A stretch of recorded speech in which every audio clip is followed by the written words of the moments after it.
Plusieurs personnages bibliques ont marqué l'histoire inspirée du récit des Écritures.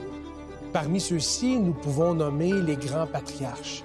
Aujourd'hui, à l'émission Il est écrit, nous voulons nous pencher sur l'un d'entre eux, celui qui s'appelait Jacob. Restez des nôtres.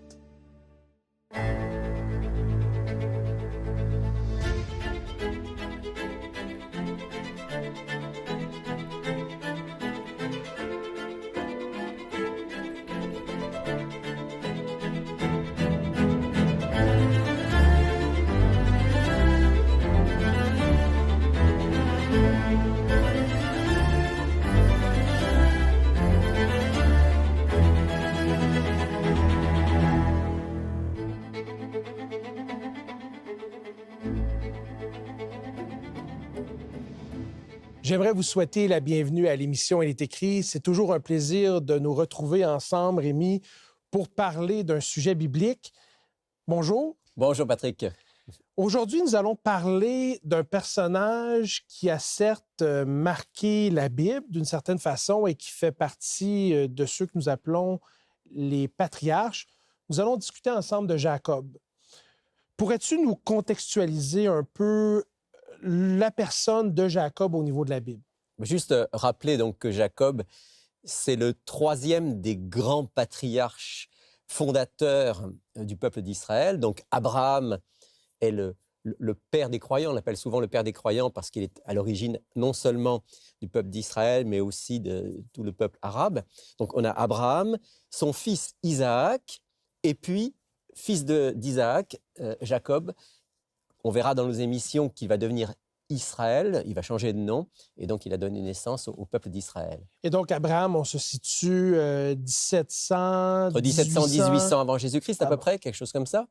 Oui, dans le Moyen-Orient ancien, Abraham vient de Mésopotamie, aujourd'hui ce serait l'Irak, Iran-Irak, et puis il a, avec toute sa famille, émigré, et il est venu jusqu'en territoire de Canaan, ça serait aujourd'hui Israël, Palestine, et c'est là que va se passer l'essentiel de l'histoire de Jacob.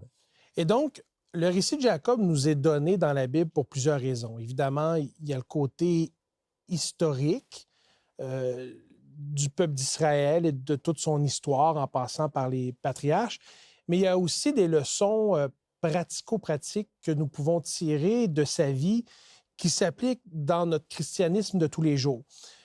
Une des premières épisodes, en fait, qui concerne Jacob, a lieu avant même sa naissance. Absolument. On connaît même un petit peu de l'histoire prénatale de Jacob. On trouve ça dans le livre de la Genèse au chapitre 25. Et peut-être ça vaudrait la peine de lire quelques versets, Patrick, par exemple, dans Genèse 25, les versets, on pourrait lire 21 à 26, ça nous donne une bonne idée. D'accord. Et donc, je lis Genèse chapitre 25, les versets 21 à 26. Isaac implora l'Éternel pour sa femme, car elle était stérile. Et l'Éternel l'exauça, Rebecca, sa femme, devint enceinte. Les enfants se heurtaient dans son sein, et elle dit, « S'il en est ainsi, pourquoi suis-je enceinte? » Elle alla consulter l'Éternel. Et l'Éternel lui dit, « 2 nations sont dans ton ventre, et 2 peuples se sépareront au sortir de tes entrailles. Un de ces peuples sera plus fort que l'autre, et le plus grand sera assujetti au plus petit. » Les jours où elle devait accoucher s'accomplirent, et voici, il y avait 2 jumeaux dans son ventre. Le premier sortit entièrement roux, comme un manteau de poil, et on lui donna le nom d'Ésaü. Ensuite sortit son frère, dont la main tenait le talon d'Ésaü, et on lui donna le nom de Jacob. Isaac était âgé de 60 ans lorsqu'ils naquirent. Donc, dans le ventre de Rebecca, il y avait ces jumeaux, et le texte sous-entend que déjà dans le ventre, il y avait comme un combat, une lutte entre les frères. Puis l'histoire de Jacob, ça va être beaucoup une histoire de lutte avec son frère. Donc son frère Ésaü, dont on sait qu'il était roux, qu'il était très poilu, à l'inverse de Jacob, et qui va être l'aîné, avec tout ce que ça implique à l'époque, on en parlera aussi. Et Jacob qui, lui, porte un nom évocateur. Oui, parce que, corrige-moi si je me trompe, mais au niveau de la Bible, les noms surtout au niveau hébraïque, ont une signification et tendent à définir un peu le caractère ou la personnalité de la personne qui est concernée par ce nom. Absolument, absolument. Aujourd'hui, bon, je ne sais pas pourquoi tes parents t'ont donné le prénom Patrick et pourquoi mes parents m'ont donné le prénom Rémi, mais ils ne l'ont certainement pas fait à cause de la signification du nom. Ils l'ont fait parce qu'ils aimaient bien la sonorité, peut-être ils connaissaient quelqu'un qui s'appelait comme ça. À l'époque, oui, parfois on peut donner le nom d'un ancêtre, mais c'est surtout on donne un nom parce que ça évoque qui est l'enfant qui est né, son caractère, parfois sa destinée. Et dans le cas de Jacob, donc, à la fois le mot Jacob en hébreu rappelle le mot qui signifie le talon, et on a lu dans le texte que quand il est sorti, semble-t-il, il tenait le talon de son frère, et en même temps, Jacob, ça évoque celui qui va supplanter un autre, parfois avec même la notion un petit peu de tromperie. Donc Jacob, c'est le supplanteur. C'est un prénom pas très facile à porter, mais qui est tellement évocateur de l'histoire qu'on va voir ensuite. Exactement, et nous aurons l'opportunité, non seulement lors de cette émission, mais on va faire une série sur ce personnage biblique qui se nomme Jacob. Et d'ailleurs, nous avons titré cette émission « Il s'appelait Jacob ».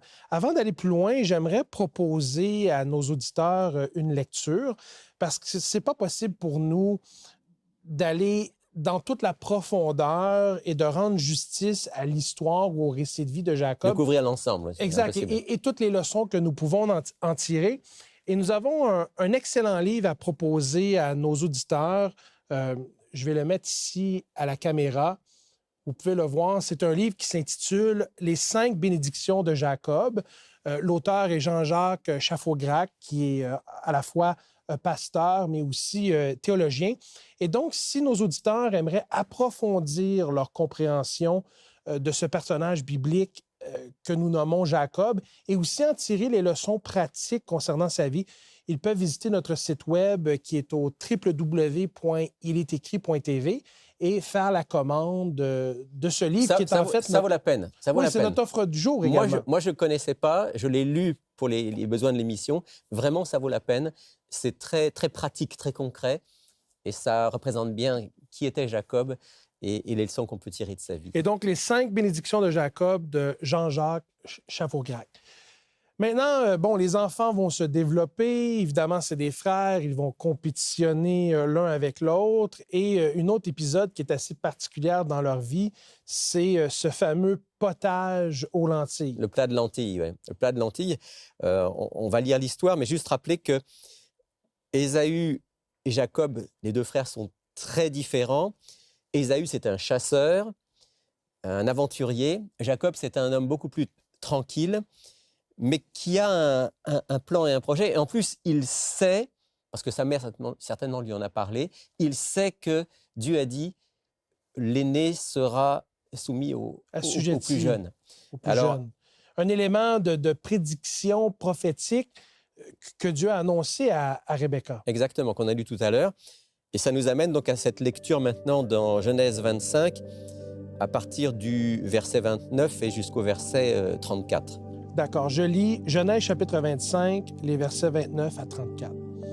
Comme Jacob faisait cuire un potage, Ésaü revint des champs accablé de fatigue.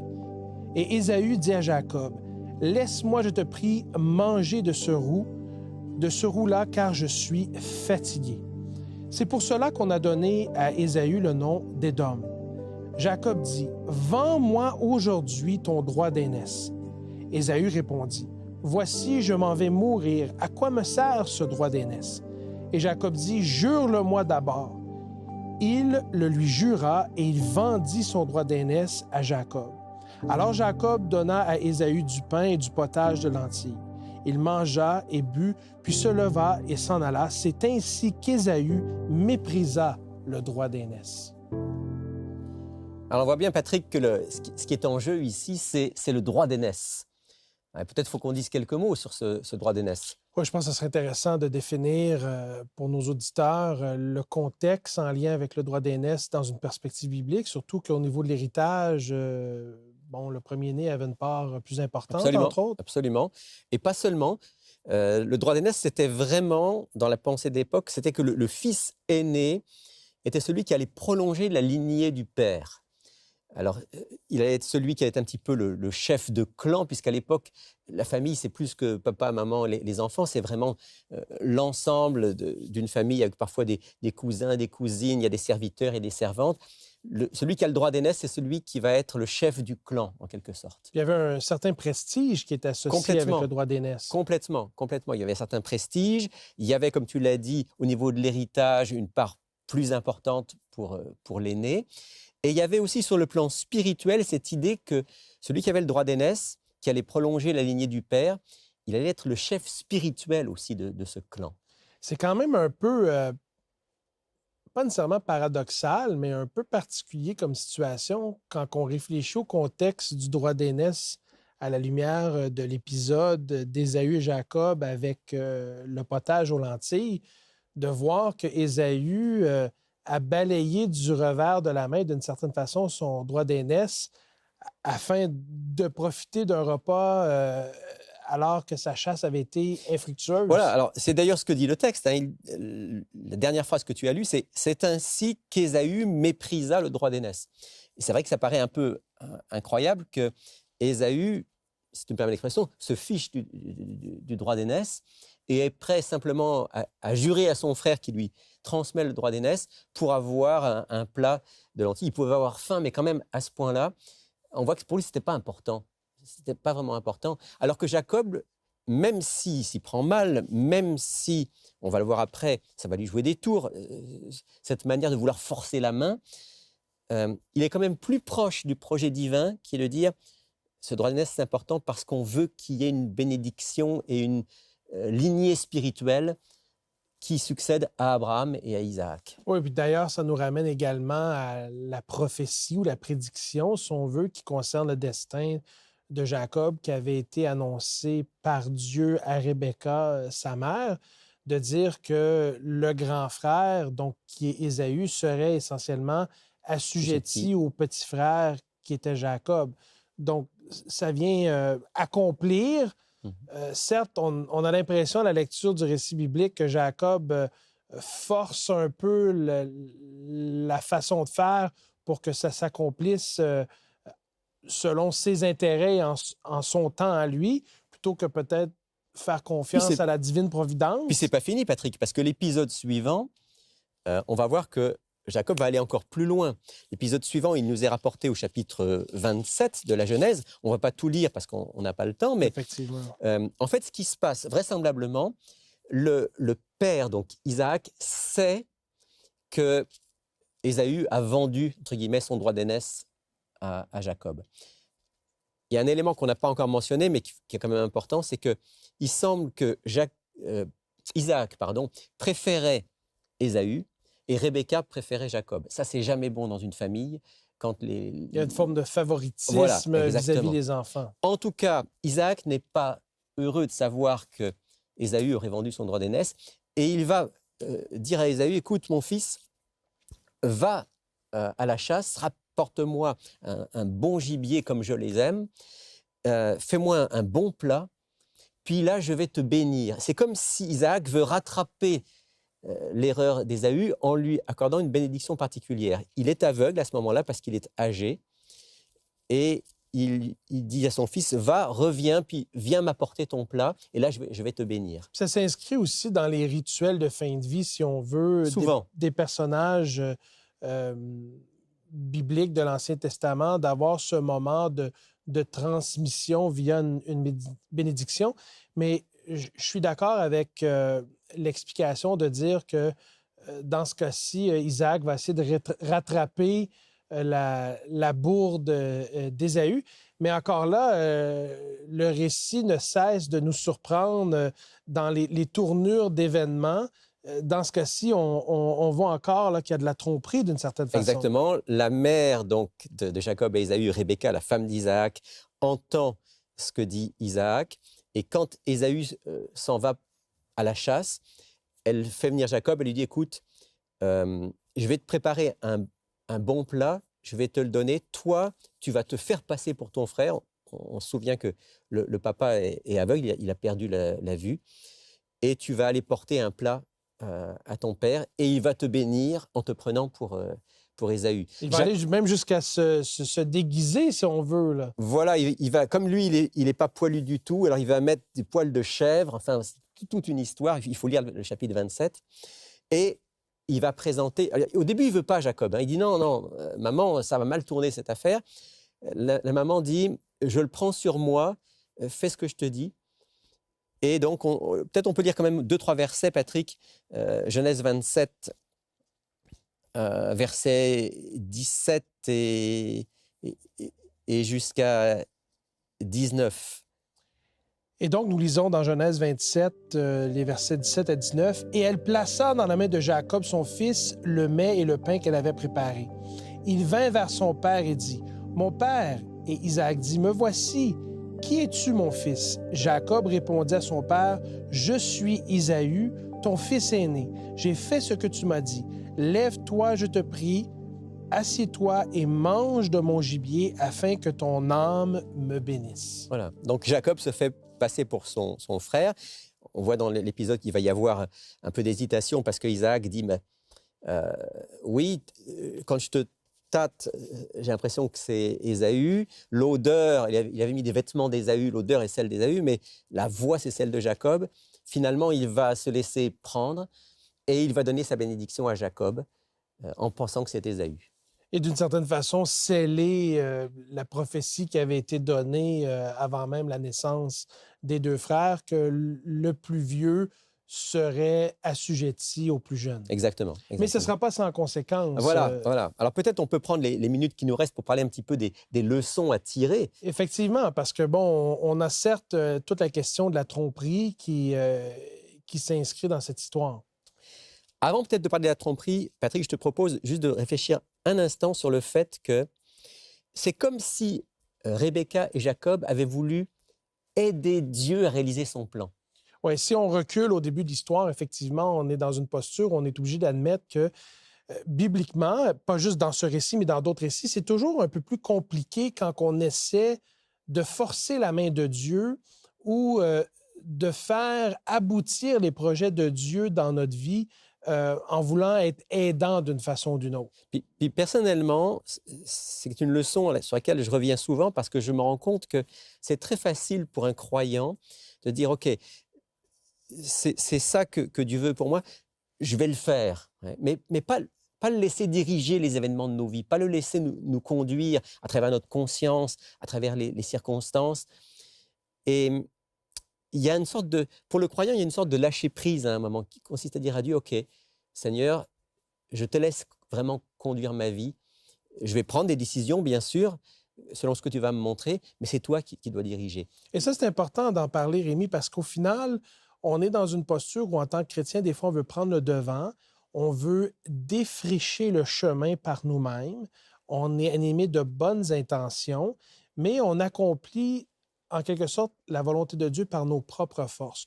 Au lieu de faire comme tu nous suggères, de choisir consciemment de s'abandonner entre les mains de Dieu, donc de dire à Dieu, écoute, je m'abandonne à ta volonté. Maintenant, agis à travers moi par ton esprit et montre-moi les portes qui doivent se fermer et les portes qui doivent s'ouvrir. Et ça devient beaucoup plus naturel. Quand l'esprit nous pousse dans le chemin que Dieu a choisi pour nous, c'est quelque chose qui est au niveau du ressenti. Il y a une quiétude qui vient avec ça. Il y a une paix qui vient avec ça également. Absolument, parce que de toute façon, Dieu sait ce qui est le mieux pour nous. Il nous connaît mieux que nous-mêmes. Et le projet de vie qu'il a pour nous, c'est le meilleur. Donc, Jacob et Rebecca, malheureusement, ont voulu forcer la main à Dieu. Et ça nous donne une leçon à nous, aujourd'hui, d'être vigilants par rapport à ça, de vraiment laisser Dieu guider nos vies. Et il y a une paix, comme tu dis. Il y a une paix, il y a une quiétude, il y a une assurance qui va avec ça. Et rapidement, là, parce que la tromperie est quand même un élément important de ce récit, de ce début d'histoire de vie qui concerne Jacob. Qu'est-ce qu'on peut dire de l'honnêteté, de l'intégrité dans toutes les circonstances auxquelles il est confronté? La fin ne justifie pas les moyens. Ici, la fin, elle est juste. Dieu a bien dit que Jacob serait celui qui aurait la prééminence. Mais les moyens ne sont pas ceux de Dieu et Jacob va le payer très cher. je pense que pour nous, c'est la même chose, en fait. Demander à Dieu de rester intègre, honnête. Le mensonge va toujours nous emmener dans des situations compliquées, comme ce que va vivre Jacob. Et surtout, ça nous empêche d'être totalement authentique. On parlait de paix tout à l'heure, de liberté. Moi, j'ai dû un jour dans ma vie, Patrick, reconnaître que j'étais un Jacob. Ça s'est passé tôt dans ma vie. J'étais jeune, j'étais adolescent. Et c'était ma première expérience vraiment spirituelle avec Dieu. Et j'étais un trompeur. J'étais quelqu'un qui menait une double vie, qui était le bon petit jeune d'un côté et puis qui faisait les 400 coups de l'autre. Et le jour où j'ai reconnu, oui, c'est vrai, je ne suis pas intègre dans ma vie, je trompe souvent, et que j'ai commencé à demander à Dieu de changer ça dans ma vie, c'était le début d'un nouveau départ. Et je pense que c'est important de le mentionner, de l'expliquer ici, parce que quand on choisit, et souvent on en est incapable par nous-mêmes, quand on commence à jouer avec le mensonge, à jouer avec la malhonnêteté, à manquer d'intégrité, même sur les petites choses qui nous concernent, à un certain niveau, en tant que chrétien, quand on est engagé devant Dieu, ça nous prive de notre paix, ça nous prive de notre sérénité, de notre quiétude. On se sent accusé dans notre esprit d'une certaine façon.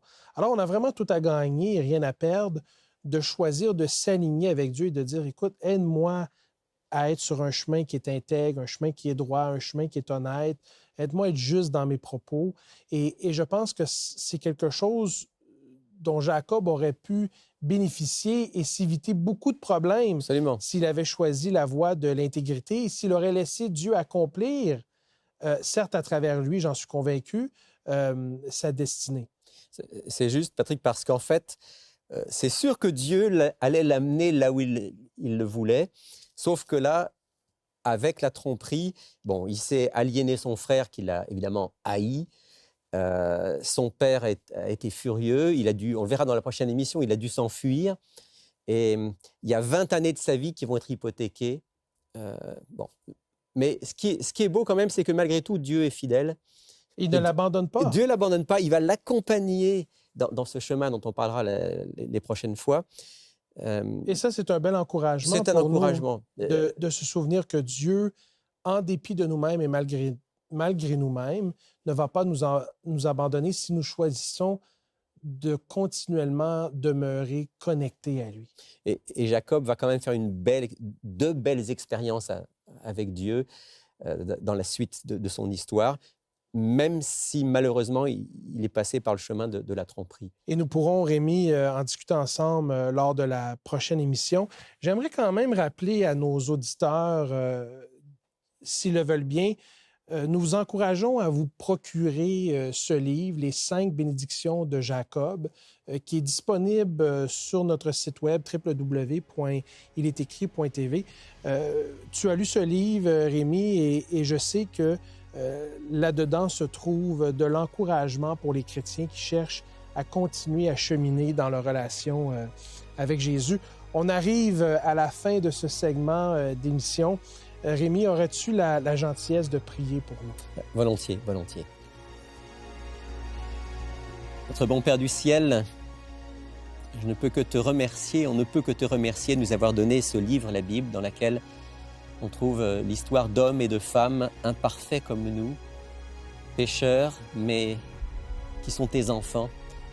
Merci Seigneur, à travers Jacob, de nous apprendre à quel point il est important qu'on te fasse confiance, qu'on te laisse diriger nos vies et qu'on choisisse, avec ton aide, par ta grâce, d'être des hommes et des femmes intègres jusqu'au plus profond de notre âme. C'est le choix qu'on veut faire aujourd'hui et c'est ce que je te demande pour chacun de ceux qui nous écoutent, que nous puissions vivre cette vie d'intégrité, d'authenticité et de confiance en toi. Te le demandons au nom de Jésus. Amen.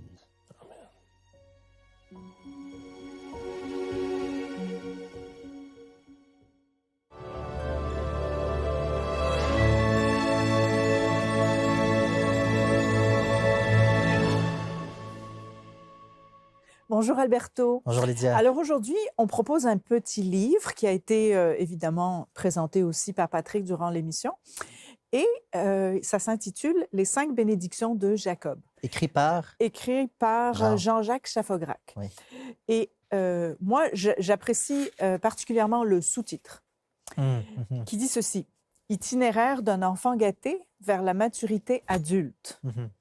En fait, on voit, il y a une progression là-dedans, tu vois. Et c'est ce qui s'est passé dans la vie de Jacob, hein, qu'on a vu.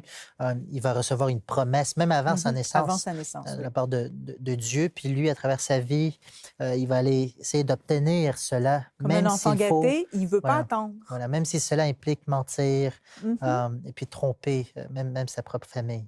Tout à fait. Donc, la composition du livre, est-ce que c'est compliqué à lire? Non, pas du tout. Le livre est simple, très bien fait, parce qu'en fait, il y a 38 chapitres. Ce sont des chapitres qui sont très courts. Donc, il y a l'extrait, si tu veux, la référence du chapitre qui est traité dans la Bible. Et la façon dont c'est écrit, c'est vraiment simple et très pratique. Donc, si la personne ne connaît pas la vie de Jacob, elle va vraiment la découvrir. Voilà.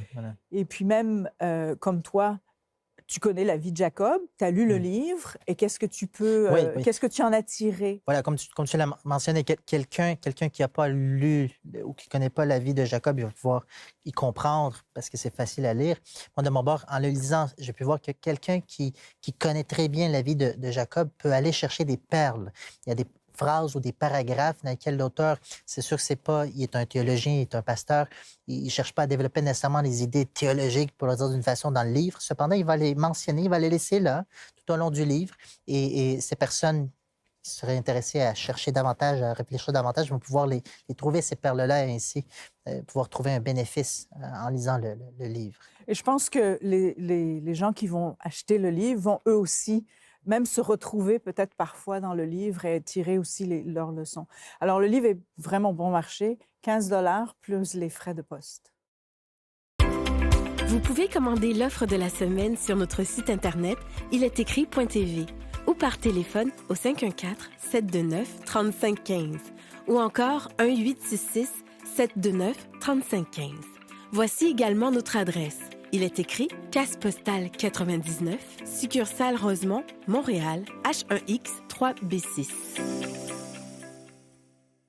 Semaine après semaine, c'est toujours un plaisir pour l'équipe d'Il est écrit de préparer pour vous des émissions à contenu biblique. Vous pouvez communiquer avec nous via notre site web au www.ilesécrit.tv. Nous sommes également actifs sur nos réseaux sociaux, alors nous vous invitons à prendre connaissance de notre page Facebook et même à vous abonner à notre chaîne YouTube. Mais d'ici là, souvenez-vous, il est écrit, « L'homme ne vivra pas de pain seulement, mais de toute parole qui sort de la bouche de Dieu. »